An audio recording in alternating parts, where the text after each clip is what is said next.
Hello everyone, welcome back to my channel. Tie ডাইয়ে কীভাবে খুব সহজেই 3টি কালার আনা যায় সেটাই আজ ট্রাই করব। সাবস্ক্রাইব নাইমাস স্টুডিও আর বেল আইকনে ক্লিক করতে ভুলবেন না। এখানে আমি 5 গজের মতো কাপড় নিয়েছি আর নিয়েছি পাটের রশি এবং রাবারটি অপশনাল। ছোট ছোট কুচি দিয়ে কাপড়টি বেঁধে নিব। আপনি চাইলে আরও বড় কুচি বা আরও ছোট কুচিও দিতে পারেন।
কাপড়টি আমি আগেই ধুয়ে মাড় ছাড়িয়ে নিয়েছিলাম।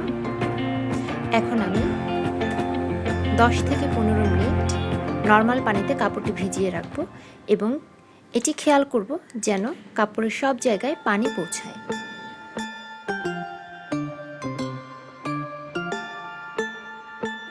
একদম ফুটন্ত গরম পানি আমি বালতিতে ঢেলে নিচ্ছি।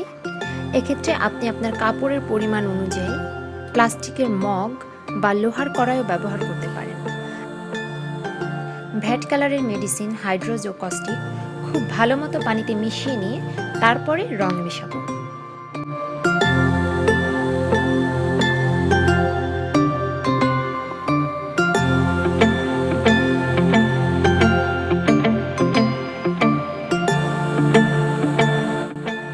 নর্মাল পানি থেকে তুলে কাপড়ের পানি ঝরিয়ে নিয়েছি। এবার 10 থেকে 15 মিনিট কালারে আমি কাপড়টি ভিজিয়ে রাখবো। 10 থেকে 15 মিনিট হয়ে গেছে। যতক্ষণ না পর্যন্ত কাপড় থেকে রং বের হবে ততক্ষণ পর্যন্ত আমি এটি পানিতে ধুতে থাকব। প্রথমে কালারটি একটি ভিন্ন রকম মনে হলে ঘাবড়ানোর কিছু নেই, শুকানোর পরে ঠিক হয়ে যাবে। আমি এখানে কলা পাতার রং ব্যবহার করেছি। কাপড়ের বাঁধন খোলার পর কাপড়টি পানিতে ধোয়ার আর কোনো প্রয়োজন নেই। ভ্যাট রং সাধারণত 3 গজ কাপড়ের জন্য একতলা ব্যবহার করা হয়, তবে কাপড়ে যদি ডিজাইনের জন্য অনেক পরিমাণে বাধা থাকে তাহলে আপনি আরও কম রঙও ব্যবহার করতে পারেন। কাপড়টি শুকিয়ে নিয়েছি, কালারটি কেমন এসেছে দেখতে পাচ্ছেন। এখন আমি সাদা অংশগুলো তুলনামূলক বাইরে দিয়ে আবার কাপড়টি সেমভাবে বাঁধব।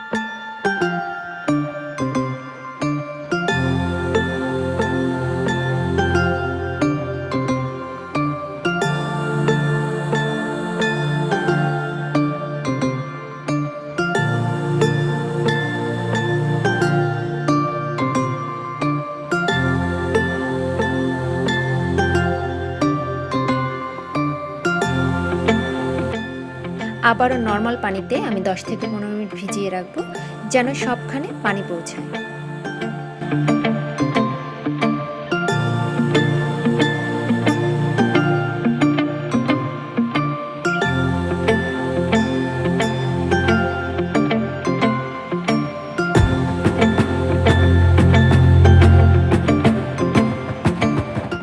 এবার সেম প্রসেসে আবারও কাপড়টি কালারে ভিজাবো।